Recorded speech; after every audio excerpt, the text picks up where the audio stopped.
Ever feel like you're speaking a different language than almost everyone else?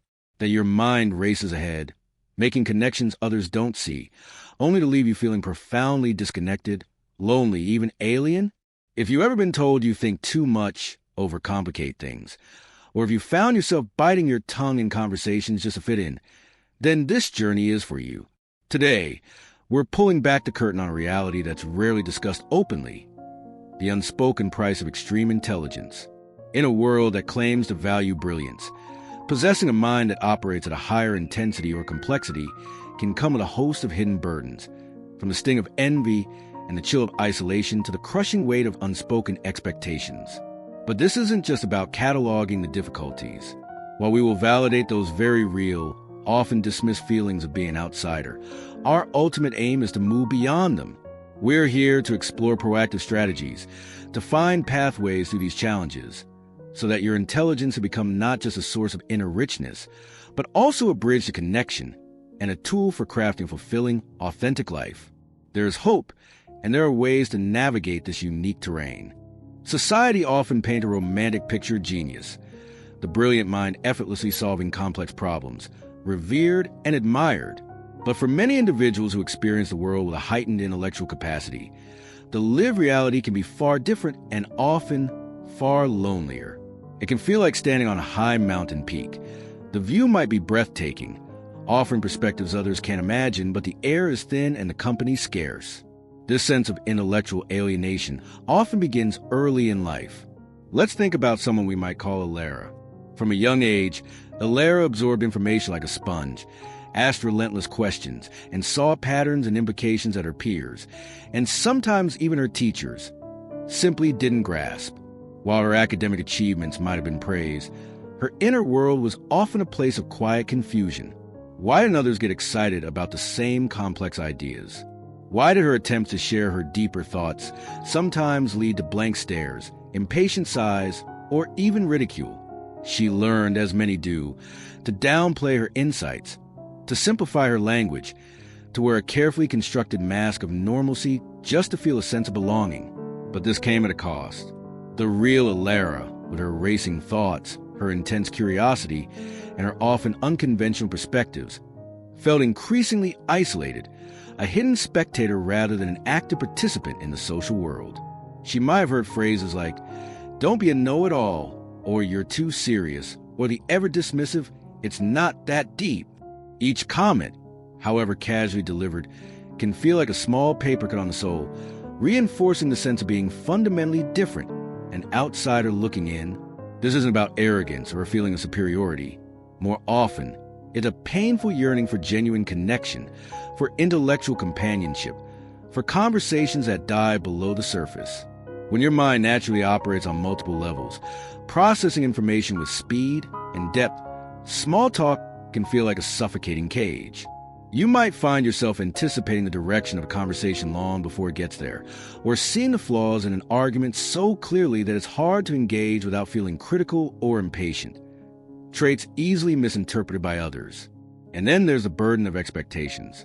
Sometimes, if your intelligence is recognized, it can come with unspoken pressure to always be brilliant, to have all the answers, to never falter. This can be incredibly stifling, leading to a fear of failure or a reluctance to take risks. Conversely, you might encounter envy or resentment from those who feel threatened or intimidated by your intellectual capacity, leading to subtle sabotage or outright hostility. It's a strange paradox. The very thing that could be your greatest asset becomes a source of social friction and inner turmoil. The unspoken price, then, is this constellation of challenges: the ache of loneliness in a crowded room, the frustration of being chronically misunderstood, the exhaustion of constantly self-editing, the sting of envy, and the weight of expectation. It can lead to self-doubt, anxiety, and even a questioning of one's own worth. If you recognize yourself in Alara's story or in any part of this description, know this: your feelings are valid. You are not alone in this experience, even if it feels that way. Understanding this landscape of intellectual isolation isn't about dwelling on the negative. It's about acknowledging the reality of the terrain, so we can learn to navigate it more effectively. Because the truth is, your intelligence is a gift, and the journey ahead is about learning how to honor that gift, protect your well-being, and find strategies to not only cope with these challenges, but to transform them into pathways for deeper connection and a more authentic, fulfilling life. The peak doesn't have to be lonely if we learn how to build bridges. Acknowledging the feeling of intellectual isolation, as Alara experiences it, is like finally admitting the mountain peak is high and the air is thin. It's a crucial first step. But to build those bridges we spoke of, we need to understand the specific types of treacherous terrain we might encounter. Two of the most common and often most painful are the biting wind of envy from others and the disorienting fog of persistent misunderstanding. Let's talk about envy first, because it's a particularly venomous serpent in the garden of intelligence. You might have experienced this. You share an idea with enthusiasm, solve a problem quickly, or simply demonstrate a nuanced understanding of a topic, and instead of engagement or appreciation, you're met with subtle chill, a dismissive comment, or even outright hostility. This can be incredibly confusing and hurtful. What did I do wrong? You might wonder. Often the answer is nothing. High intelligence, especially when it's expressed naturally and without pretense, can unintentionally trigger deep insecurities in others. It can be perceived, however unconsciously, as a form of power, an unfair advantage that highlights what others feel they lack. This can lead to envy, which, as philosopher Arthur Schopenhauer noted, is one of the most unsociable and malicious of human passions. Envy doesn't always announce itself with a roar. It can manifest in myriad subtle ways. The constant, nitpicking criticism of your ideas. The accidental exclusion from important discussions or social gatherings. The quiet spreading of rumors or undermining of your contributions. The backhanded compliments that leave you feeling strangely diminished, or even just a pervasive, unspoken resentment that you can feel in the air. The pain of being on the receiving end of such behavior is real. It can make you want to hide your light, to shrink yourself down to avoid provoking this negativity. But here's the first glimmer of a proactive approach. Understanding that envy is almost always about the other person's internal landscape, not about a flaw in you. Their reaction stems from their own perceived inadequacies, their own frustrated desires. Recognizing this doesn't magically stop the behavior, but it can be the first step in building an internal shield, in learning not to internalize that negativity as a reflection of your own worth. We'll delve deeper into strategies for this later, but for now, simply seeing envy for what it is, a shadow cast by another's inner world, can be incredibly liberating. Equally challenging is the persistent fog of miscommunication. If you're like Alara, your mind might naturally process information at a different speed or make connections in a non-linear way. This can lead to recurring conversational pitfalls. The processing speed gap. You might grasp a concept or see the solution to a problem much faster than those around you.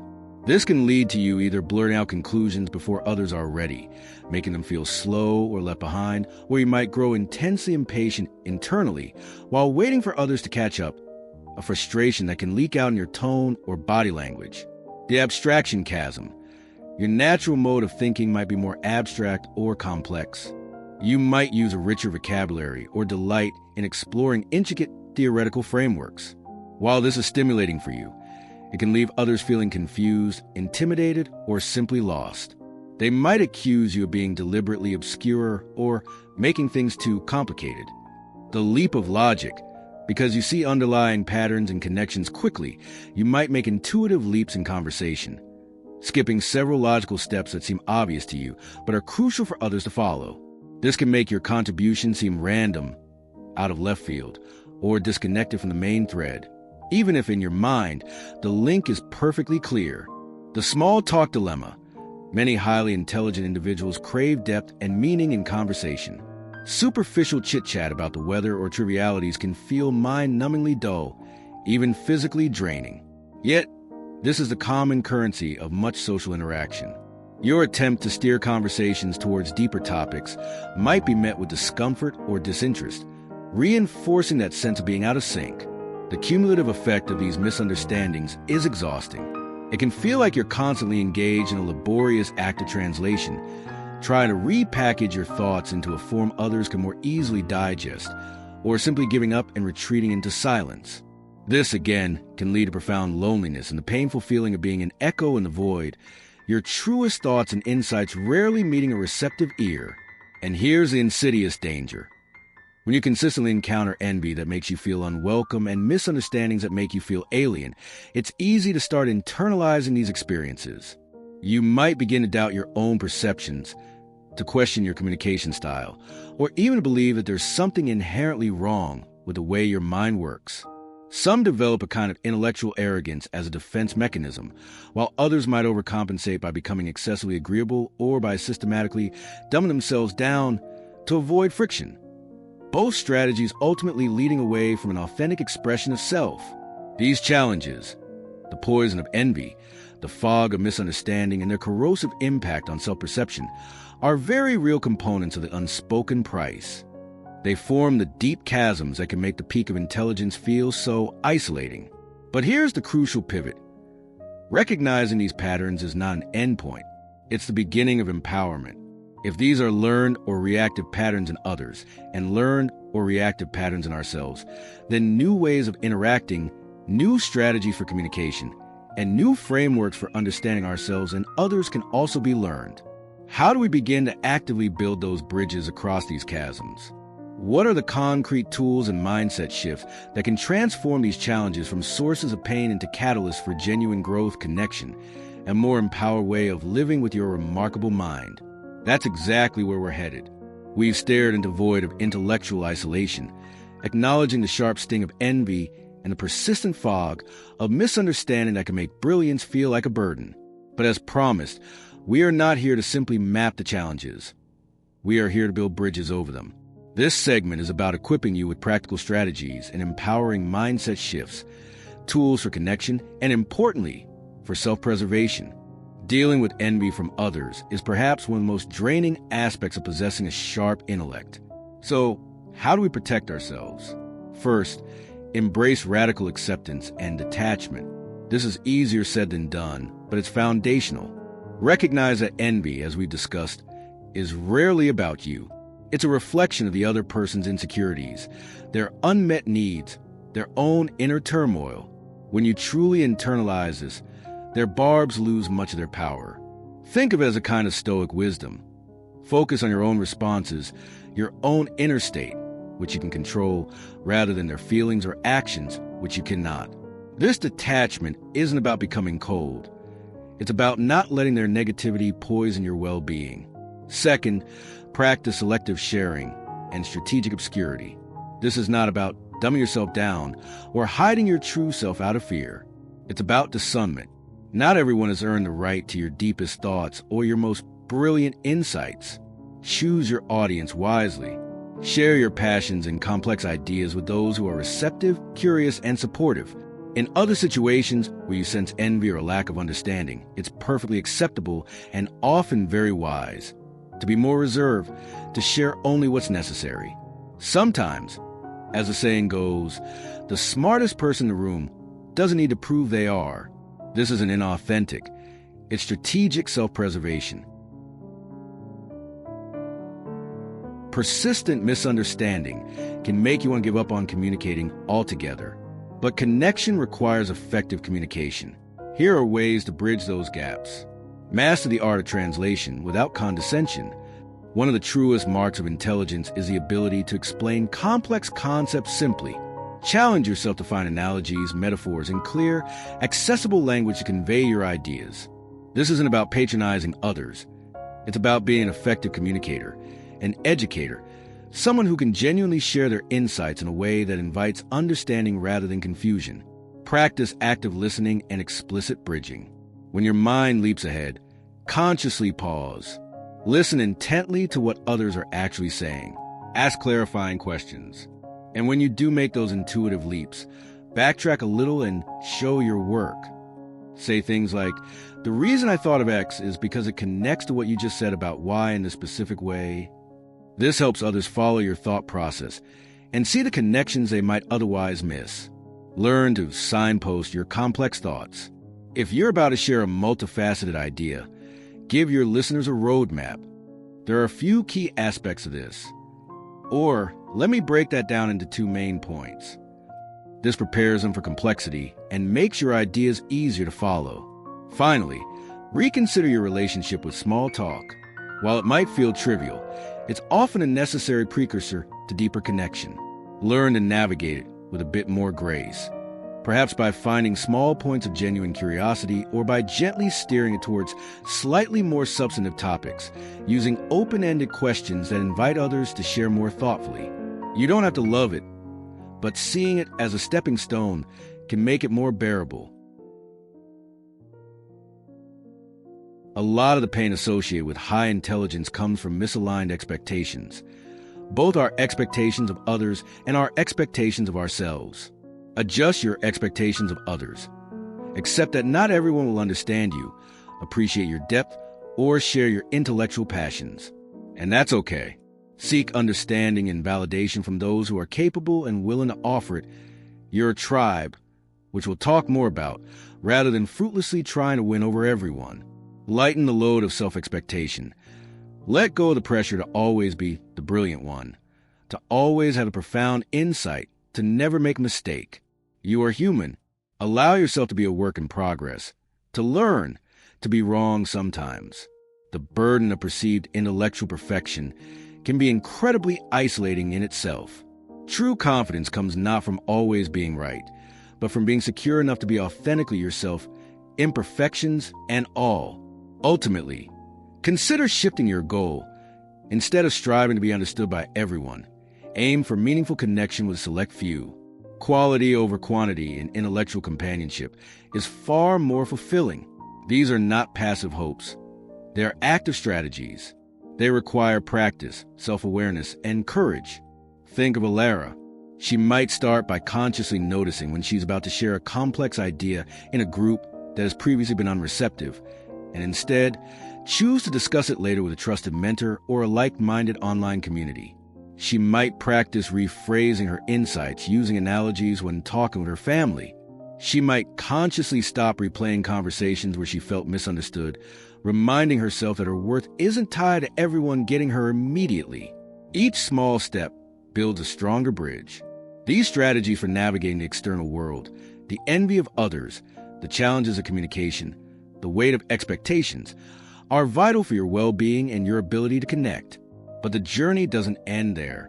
There's also the inner landscape to tend to. How do we cultivate true inner resilience, manage the existential loneliness that can still sometimes linger even with these strategies, and ultimately learn to harness our intelligence not just to cope, but to truly thrive and find our unique purpose in the world? That inner fortification is our next destination. Building bridges to the external world is vital. As we discussed, learning to communicate more effectively, navigate envy with grace, and adjust our expectations. These skills can lessen the sting of intellectual isolation. But even with the best external strategies, there's an inner citadel that needs tending. How do we cultivate the resilience to withstand the unique pressures that come with a highly intelligent mind, manage the existential questions that often accompany deep thinking, and ultimately find not just acceptance, but joy and purpose in our unique way of being? The first pillar of our inner citadel is resilience, fortified by a profound self-understanding and compassion. Embrace a growth mindset about all your skills. Yes, you might grasp complex intellectual concepts quickly, but perhaps social navigation or emotional regulation feels harder. That's okay. Recognize that intelligence isn't monolithic. Social and emotional skills can be learned and honed, just like any other complex ability. Approach these areas with the same curiosity and dedication you apply to intellectual pursuits. Become your own staunchest validator. When the world outside doesn't get you, or when your insights are dismissed, it's crucial to have a strong inner source of validation. Learn to trust your perceptions, your thoughts, and your feelings, even when they differ from the norm. Journaling, mindfulness, and reflective practices can help you connect with and affirm your own inner truth. This doesn't mean becoming closed off to feedback, but means not letting external incomprehension automatically invalidate your experience. Manage your sensitivity wisely. High intelligence often correlates with high sensitivity, to sensory input, to emotional nuance, to injustice. This sensitivity is a gift, allowing for deep empathy and rich perception, but it can also be overwhelming. Develop strategies to manage this, setting clear boundaries, scheduling downtime to decompress, practicing mindfulness to observe your reactions without being consumed by them, and creating environments that soothe rather than agitate your nervous system. Challenge imposter syndrome. It's a strange paradox that many highly intelligent individuals secretly fear they're frauds, that their achievements are due to luck, or that they'll soon be found out. This is imposter syndrome. Actively counter it by acknowledging your genuine abilities and accomplishments. Keep a record of your successes, however small. Remind yourself that self-doubt is a common human experience, even among, and perhaps especially among, the brightest minds. While inner resilience is key, human beings are wired for connection. The feeling of being different can be profoundly eased by finding others who share your intellectual wavelength. Recognize a non-negotiable need for peers. Even if you're introverted or have been burned by past social experiences, don't give up on finding your tribe. Intellectual companionship, where you can freely explore ideas, share your passions without self-censorship, and feel genuinely understood is not a luxury. It's a vital psychological nutrient. Actively seek your people. Your tribe might not be in your immediate geographical vicinity, but the internet has made connection easier than ever. Explore online forums for specific interests, join professional organizations, take advanced courses, attend conferences or workshops, virtual or in person, or look for local special interest groups, book clubs, philosophy cafes, coding meetups, scientific societies. Be proactive. Prioritize quality over quantity. You don't need a vast social circle. A few deep, authentic connections with intellectual peers can be far more sustaining than dozens of superficial acquaintances. Look for people who energize your mind and respect your unique way of thinking. Be a good tribe member. Connection is a two-way street.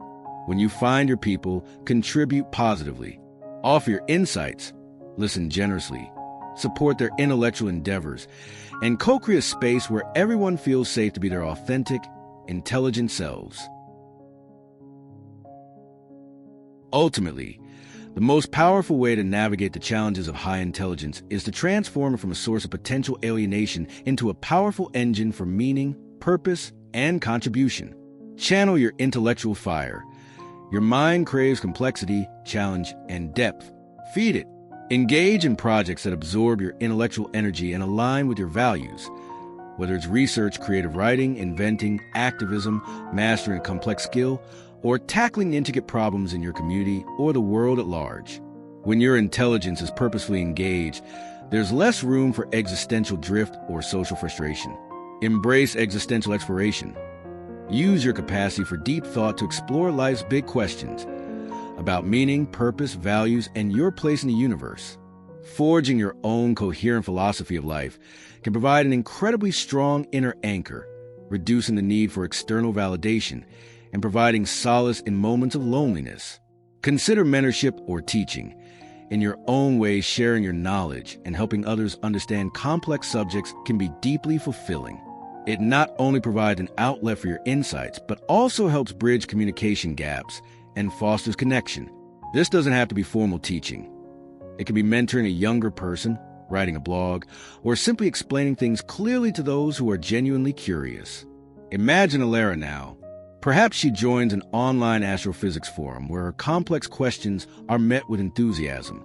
Maybe she starts a journal where she allows her most unconventional thoughts to flow freely, validating her own inner world. She might decide to volunteer at a science museum, finding joy in explaining cosmic concepts to curious children. She's not just coping anymore. She's actively using her intelligence to connect, to contribute, and to build a life that feels both authentic and meaningful. By fortifying your inner citadel with resilience and self-compassion, by actively seeking out your tribe, and by channeling your intellectual gifts towards purpose, the price of intelligence begins to diminish, overshadowed by its immense potential. The journey is about transforming that lonely peak into a wellspring of unique contribution and profound personal fulfillment. These inner and outer strategies, when woven together, don't just help you navigate the challenges. They empower you to redefine your relationship with your own intelligence. But how do we integrate all these pieces into a cohesive whole, crafting a life that truly honors the gift of a sharp mind? What is the ultimate alchemy that turns this unspoken price into a profound, lived, privilege. That's the final synthesis we'll explore. We began this journey by acknowledging a truth often whispered but rarely addressed, that possessing a highly intelligent mind, while a gift, can also come with a significant unspoken price: the sting of isolation, the burden of expectation, the frustration of being misunderstood. We met Alara, a symbol of those who navigate this lonely peak. But our exploration was never meant to simply dwell in the shadows. It was about validation leading to empowerment, understanding paving the way for proactive change. We've covered a lot of ground, from recognizing the dynamics of envy and the pitfalls of miscommunication, to building practical bridges through conscious communication and selective sharing. We've explored the vital importance of recalibrating our expectations, both of ourselves and of others, and we've delved into the inner work, cultivating resilience and radical self-compassion, the profound lifeline of finding your intellectual tribe, and the ultimate power of channeling your intelligence towards meaning and purpose. So, how do we weave these diverse threads into a cohesive tapestry, a way of life that not only mitigates the price, but truly celebrates the privilege of an illuminated mind? The ultimate alchemy lies in conscious integration and authentic self-acceptance. It's not about choosing one strategy over another, but about creating a personalized toolkit, a flexible approach tailored to your unique personality and circumstances. It's understanding that some days might call for strategic obscurity, while others offer fertile ground for sharing your deepest insights. It's knowing when to engage in the art of translation and when to seek refuge and understanding within your trusted tribe.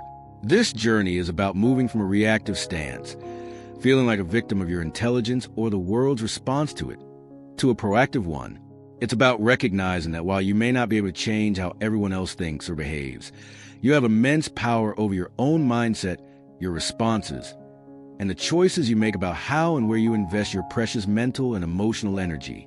The illuminated mind isn't one that's merely packed with information or capable of dazzling intellectual feats. It's a mind that is also self-aware, compassionate towards self and others, and wisely discerning. It understands its own strengths and its vulnerabilities. It knows when to push boundaries and when to protect its own peace. It doesn't see its intelligence as a barrier to connection, but as a unique lens through which to experience the world and potentially to connect with others on a profound level, even if those connections are fewer and deeper. Embracing your intelligence authentically means letting go of the need to be anyone other than who you are, while also committing to lifelong learning, not just intellectually, but emotionally and socially. It means accepting that your path might be different, your needs distinct, but no less valid or deserving of fulfillment. The price of extreme intelligence often stems from a mismatch between your inner world and the expectations of the outer world, or a mismatch between your capabilities and your opportunities for expression and connection. The strategies we discuss are all aimed at reducing that mismatch, either by changing your approach to the world, or by changing environments you choose to inhabit, or by strengthening your inner core so that the mismatch no longer has the power to diminish you. Your mind, with all its complexity, its speed, its depth, is not a curse. It is an extraordinary instrument. Yes, navigating its unique demands requires conscious effort, courage, and a willingness to forge your own path. But the potential rewards are immense. A life rich with meaning, punctuated by moments of profound insight, a capacity for deep connection with kindred spirits, and the ability to make a unique and valuable contribution to the world. Don't let the fear of isolation, envy, or misunderstanding cause you to dim your light. Instead, learn to tend to it, to shield it when necessary, but also to let it shine brilliantly where it can truly illuminate. The journey from feeling the price to fully inhabiting the privilege of your intelligence is perhaps the greatest adventure you'll undertake. Embrace it with curiosity, courage, and the knowledge that you are, in fact, far less alone than you might think. The world needs your illuminated mind, and you deserve to experience it not as a burden, but as a profound gift it truly is.